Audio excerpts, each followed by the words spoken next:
सबका स्वागत है द रणवीर शो में। Thank you. बहुत बहुत धन्यवाद रणवीर शो में हमें बुलाने के लिए। कैसे हो सर? मैं बहुत अच्छा हूँ और आपको देख के और भी अच्छा हो गया। सेम सेम, मुझे वही कहना है कि कुछ कुछ गेस्ट होते हैं जिनके लिए मैं बहुत ज़्यादा प्रेप करता हूँ, पर प्रेप करते वक्त ये पता चलता है कि प्रेप करने का कोई फ़ायदा नहीं है क्योंकि बातें अच्छी ही होंगी, बहुत रियल कॉन्वर्सेशन होगी। मुझे भी अच्छा लग रहा है कि मुझे सीरियसली कोई ले रहा है। ये आप क्यों कह रहे हो? नहीं तो ज़्यादातर ऐसा होता है कि बहुत सारी बात करके मौज मस्ती करेंगे, लेकिन आपने हमसे जब अंदर आया तो बोले कि अपन ऑर्गेनिक बात करेंगे, तो उसमें सारी तैयारी का प्रिपरेशन करने का जो बोझ है वो ख़त्म हो गया। मैं आपके लल्लन टॉप और बॉम्बे जर्नी के इंटरव्यू देख रहा था। जी। आ, पर फिर भी मुझे आपके पास के बारे में कुछ-कुछ चीज़ें जाननी है। 2 मैंने पास के बारे में जाना। मैं ये जानना चाहूँगा कि आप अपने फ़िल्म करियर को किस नज़रिए से देखते हो? मैं बिल्कुल एक स्टूडेंट और जो है वो मदर पुत्र की तरह है। मुझे नहीं मालूम कि हमारा क्या करियर है, लेकिन मैं जब से मुझे पैदा हुआ हूँ, तो बच्चा 7 साल तक की मेमोरी रहती है। जैसे आपने माय चाइल्डहुड मैक्सिम गोर्की साहब का, कोई बच्चे ज़्यादा थोड़े ब्राइट 5 साल तक की याददाश्त रहती है, लेकिन 7 साल तक ब्रेन जो है वो याद रखता है। तो मैं अपनी माँ से पूछता था कि बचपन में मैं क्या करता था, तो वो बोलती थीं कि पता नहीं क्या करते थे, लेकिन कुछ बेढंगा ही करते थे। फिर उसके बाद में जब छोटे स्कूल में आया प्राइमरी तक, उसमें खड़े होने के लिए काँपने लगे। फिर धीरे धीरे खड़ा होना, 26 जनवरी 15 अगस्त या जो छोटे मोटे कला कल्चर के प्रोग्राम होते हैं स्कूल्स में, और धीरे धीरे ऐसा लगा कि कला हवा में रहती है और वो शंकर जी का एक अलग रूप है, हनुमान जी के रूप में, मनोरंजन के रूप में। सबसे बड़े मनोरंजन कुमार तो भगवान शंकर हैं, जो कहीं कहीं पे उन्होंने हनुमान जी के रूप में अपनी, कभी ब्राह्मण के रूप में, कभी बोलते हैं ना पूंछ कर ली, तो कभी कॉमिक उसमें, लेकिन बल और तन मन जो बल है वो सत्य अहिंसा दया पवित्रता के आंचल में बैठ के अगर उनको बल याद दिला दिया जाए तो 100 योजन क्रॉस कर सकते हैं। तो आई थिंक मुझे ऐसा लगता है कि कला का पुत्र हूं मैं, और नेचर मेरी नानी है, वाह! जिसमें जलवायु अग्नि धरती आकाश पाताल ये नेचर है। और बोलते हैं कि माँ माफ कर देती है, लेकिन नानी से पंगा बहुत भारी पड़ता है। तो कला का विद्यार्थी हूँ, कला हमारी माँ है जिसको जीता हूँ जीवन में, कभी अभिनय के रूप में और कभी जीवन के रूप में, ताकि जीवन को भी थोड़ा कलात्मक तरीके से सरलता से जिया जा सके। और तो जो रणवीर भाई, जो आपका क्वेश्चन है कि आप करियर के बारे में सोचते हैं, और एक्चुअली हम कला को के पैशन को जीते हैं। जब से आज 38 साल लगभग मुझे हो गए, जब छोटा, जिस 8th के बाद में मुझे याद है एक नाटक हुआ था अंधा युग, 9th में जब पढ़ रहा था, तो वो एक गांव में मैंने किया था, चरकी देवरी पौरैया, और वहाँ से पढ़ाई की, फिर ट्रेनिंग भी की, फिर भारतीय नाट्य अकेडमी में भी पढ़ा 2 साल, फिर राष्ट्रीय नाट्य विद्यालय नई दिल्ली में 2 साल पढ़ा, 3 साल पढ़ा। लेकिन करते करते अब भी जो लगभग 37-38 साल, every day is beginning day, every day is new day, every day is working day, every day is learning day, मतलब इनको लेके चल रहा हूँ। तो कला की सेवा में जो होते हैं, जो खाना बनाने से और खिलाने के शौकीन होते हैं, उनका करियर नहीं होता है, उनका तो स्वाद होता है, हम स्वाद को जीते हैं। वाह! मतलब करियर आपके कला की सिर्फ़ एक देन है। हाँ, वो एक देन है, और मुझे ऐसा लगता है कि अगर करियर है ये, तो इस 400 गुनी कम सुविधाओं में इससे 100 गुना बड़ा करियर तो चार्ली चैपलिन साहब दे चुके हैं। तो मैं करियर को किसी तराजू पे नहीं तौलता, लेकिन कोशिश ये रहती है कि क्या क्या करने का सौभाग्य मिला वो हकीकत है, और क्या क्या कर सकता हूँ वो अपॉर्चुनिटी है, अवसर है, सपना है। ओके, फ्यूचर के बारे में बात करने से पहले थोड़ा सा प्रेजेंट के बारे में बात करना जी। चाहूँगा। किसी भी आर्ट फॉर्म की एक शेल्फ लाइफ होती है, जी। मतलब लोग उस आर्ट फॉर्म को कब तक याद करते हैं। तो मैं ये मानता हूँ कि फिक्शन की शेल्फ लाइफ बहुत लंबी होती है, जी। पॉडकास्ट की भी ठीक ठाक होती है। जैसे कि आज भी लोग rendezvous with Sunny Agarwal show देखते हैं, आपकी करेक्ट। अदालत जी देखते हैं। जी देखते हैं। तो उसकी भी शेल्फ लाइफ है, पर फिक्शनल पीस की शेल्फ लाइफ शायद ज़्यादा होती है। जी। अ, क्या आपने कभी ये सोचा था कि आपने जितने भी कॉमेडिक सीन्स किए जी। वो आज 2023 में मीम कल्चर का एक पार्ट बन जाएंगे? जी।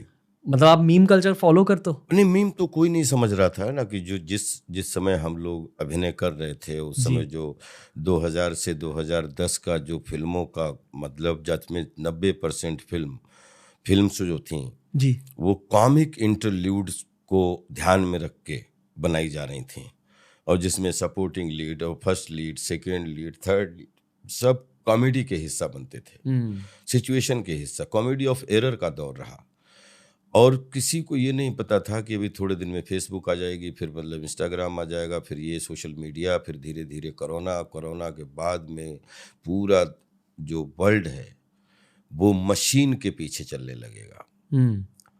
तो उसमें उस सोशल मीडिया को एक अच्छा एस्टेब्लिशमेंट देने के लिए अगर 10-15 फेसेस यूज किए गए हैं तो उसमें एक फेस मेरा भी बहुत अलग अलग तरीके से अपने अपने पॉइंट ऑफ व्यू से अपने अपने थॉट्स के अनुसार उसको यूज किया है, और सोशल मीडिया को उससे फायदा मिला है। मैं बधाई देता हूँ खुद को।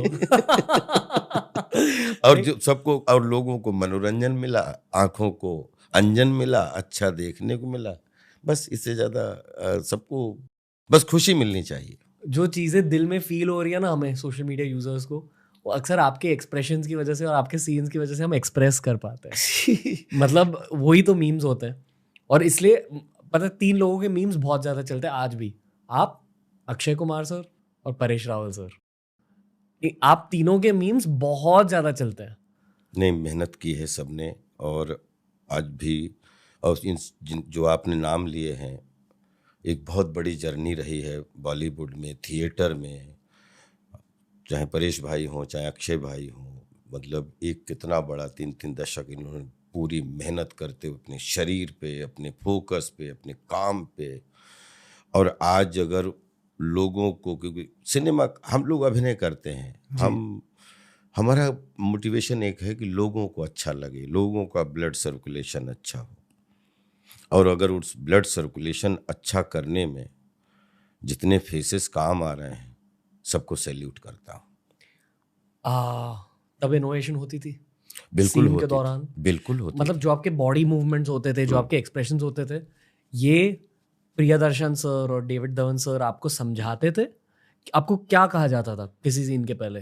नहीं, देखिए, हर डायरेक्टर का अपना एक इंटरप्रिटेशन होता है, और उसकी सिचुएशन होती है जिसकी अपनी एक लैंग्वेज होती है, जी। और फिर उस लैंग्वेज के बीच में जब बॉडियां घुसती हैं तो बॉडी लैंग्वेज बनती है सबकी। और मैच कैसा चल रहा है, कॉमेडी ऑफ एरर चल रहा है, या रियलिस्टिक कॉमेडी चल रही है, या ब्लैक कॉमेडी चल रही है, या ग्रे कॉमेडी चल रही है, या स्लैपस्टिक कॉमेडी चल रही है, या मिक्सिंग चल रहा है। फिर उसके लिए तो फिर उतना पढ़ा लिखा भी होना चाहिए, ताकि फिर आपकी बॉडी लैंग्वेज, फिर एनिमल इंस्टिंक्टिव क्वालिटीज जो आपके अंदर हैं, जिसमें आपको गंभीर बात करनी है, क्योंकि हम लोग रियल जी रहे हैं, रियल तो जी नहीं रहे हैं। क्योंकि देखिए, रियल को आप जी नहीं सकते सिनेमा पे। जी। रियल में तो चाकू पड़ता है तो आदमी जो करहा उसमें कोई रीटेक नहीं होता है, और जब रील अपन कर रहे होते हैं तो फिर अपने हाथ में खिलौना हो, जो भी होता है, चाहे चाकू हो चाहे बंदूक हो, खिलौना होता है। कट होता है तो एक दूसरे को, जो चाहे वो मार रहा हो चाहे मार खा रहा हो, एक दूसरे को गले लगाते हैं।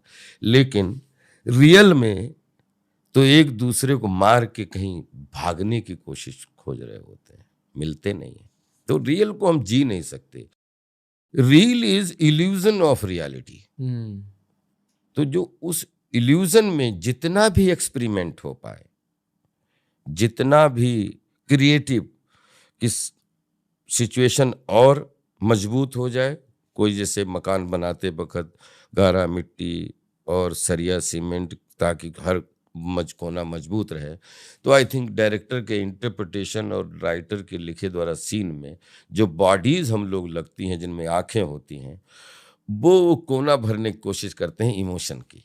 और उसको चाहे आप बोलें कि एक्सपेरिमेंट किया, या चाहे बोलें प्रैक्टिकल किया, या बोलें इम्प्रोवाइजेशन बोलें, या फिर एक दूसरे का रिएक्शन एक्शन बोलें, उसको कोई भी नाम दे सकते हैं, लेकिन उतना जितना सामने वाला सावधान है, उतना ही सावधान जागरूक आपको भी रहना है। सबसे बढ़िया केमिस्ट्री आपकी किसके साथ थी? सबके साथ। आपके साथ भी सबसे अच्छी बन रही है। पर कॉमेडी सीन्स में आई थिंक सबके साथ सब चीज। देखिए, कॉमेडी सीन्स में किसी सामने वाले के साथ में कितनी आपकी केमिस्ट्री अच्छी हो रही है, ये थोड़ा धोखा है।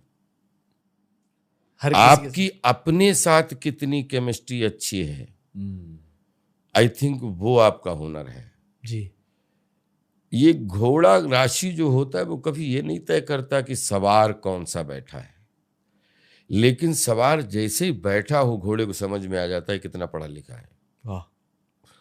तो मुझे लगता है कि हम एज एन एक्टर जो थिएटर, फिल्म या टेलीविज़न या जो भी प्लेटफॉर्म मिला है, और उसमें हर आदमी को राशि घोड़ा समझना चाहिए। हम हैं, आप हैं, सब राशि घोड़े, उससे नीचे मांगो भी क्या। और उसमें टाइमिंग का खेल होता है, तो सबसे पहले आपके अंदर की केमिस्ट्री टाइमिंग भरी हो, तो सामने जो भी होगा वो फिर सुर में ही होगा। मतलब जो वो चीज़, इसको शब्द के माध्यम से पर थोड़ा सा फर्क है, बस बता पाना बड़ा मुश्किल है, लेकिन कोशिश की है कि इसको सरलता से समझाऊं। तो सबसे पहले अगर रणवीर की टाइमिंग खुद के साथ में नहीं है ठीक, तो यहाँ बैठ ही नहीं सकते। जब आपकी टाइमिंग आपके साथ बनी हुई है, तो सामने राजपाल हो या कोई भी बैठा होगा, वो टाइम अगर उसकी बेताला टाइमिंग होगी तो भी धीरे धीरे टाइमिंग में आ जाएगा वो। तो मुझे ऐसा लगता है कि मैं अपनी टाइमिंग के साथ रोज कम्युनिकेशन करने की कोशिश करता हूँ। कैसे? ताकि जो है वो, ताकि रिदम में रहूं, सुर में रहूं, ताल में रहूं। वाह। और फिर थोड़ा बहुत हवा के ऊपर की बोलते हैं ना कि शब्द है ना, कभी कभी उनको बांधने की बजाय उनके पीछे भी दौड़ने की जरूरत होती है। तो हो सकता है उसमें जो स्पीड बनती है शब्दों को पकड़ने में, वो भी एक इमोशन और टाइमिंग का हिस्सा होती है। आपको खुद हंसी नहीं आती थी सीन्स के दौरान? नहीं आती है, बिल्कुल आती है। अगर मैं ये मानता हूँ कि अगर रिकॉर्डिंग करने के वक्त अगर आपको खुद हंसी आ रही है, मतलब सच में कॉमेडी निकल के आ रही है। नहीं, ऐसा नहीं है। अगर आपको अपना सीन करते हुए हंसी का माहौल नहीं और हंसी आ गई, और हंसी लोगों को आनी है, और आपको हंसी आ गई जी, तो आप फिर कॉमेडी करने की कोशिश कर रहे हो, फिर आप कैरिकेचर कर रहे हो, कॉमेडी नहीं कर सकते। कॉमेडी जब एक्टर को पता ना हो कि ये कॉमेडी है या ट्रेजेडी है, जी, और वो अपने कैरेक्टर को जी रहा है, और डायरेक्टर की सिचुएशन बताएगी कि ना यहाँ पे कॉमेडी आनी चाहिए। एक बंदा जा रहा है लाठी लेके, केले के सामने किसी ने केला फेंक दिया, छिलका, और अगर उसको पता है कि केले पे मेरा पैर पड़ना है, मैं ऐसे फिसलूंगा, कॉमेडी नहीं आएगी। रॉन्ग टाइमिंग से, कहीं से धोखे से किसी ने केला फेंक दिया, अचानक आदमी ऐसे देख रहा था, पैर पकड़ गया, पैर फिसल गया, उस समय अगर अभिनेता को हंसी आ गई, क्योंकि वो पैर अगर थोड़ा सा भी सावधान नहीं हो पाया तो पैर वैर टूट जाएगा। पैर नहीं टूटा और गिरा पैर टूटने जैसा, और फिर खड़ा हो गया, किसी ने देखा तो नहीं, तब हंसी आती है। वहां पे अगर अभिनेता को हंसी आ गई तो उसको कॉमेडी नहीं कहते हैं, उसकी एक छोटी बहन है या उसकी एक कजिन है, कैरिकेचर। और कैरिकेचरिश कॉमेडी कभी भी सिनेमा में चलती नहीं है, स्ट्रीट पे चलती है। तो इसलिए बोलते हैं कि वो भी एक विधा है। और बड़ी प्यारी विधा है जिसमें हजारों लड़के लड़कियों को जॉब मिला है, आज से नहीं हजारों साल से। लेकिन हर फ्रेम की अपनी एक केमिस्ट्री है और क्राफ्ट है, और उस क्राफ्ट को जीने के लिए पहले बीज कहानी के रूप में, सब्जेक्ट के रूप में, फिर उसमें टेक्निकल डिफिकल्टीज को सॉल्व करने के रूप में, और धीरे धीरे धीरे धीरे फिर डायरेक्टर उसको अपने हिसाब से 2 घंटे की फिल्म पहले अपने दिमाग में देखता है कि मेरा क्या फुल फिल्म का कलर रहेगा, क्या मेरे स्पीड रहेगी, क्या इमोशन रहेगा, क्या संगीत रहेगा, क्या गीत रहेगा, और क्या बैकग्राउंड रहेगी। उसके बाद में एक पैकेज रूपी, प्रोजेक्ट रूपी प्रोडक्ट निकल के जनता के सामने थाली में परोसा जाएगा 70 के रूप में। और उसके बाद ताली मिलती हैं या गाली मिलती हैं, उसका डर रहेगा।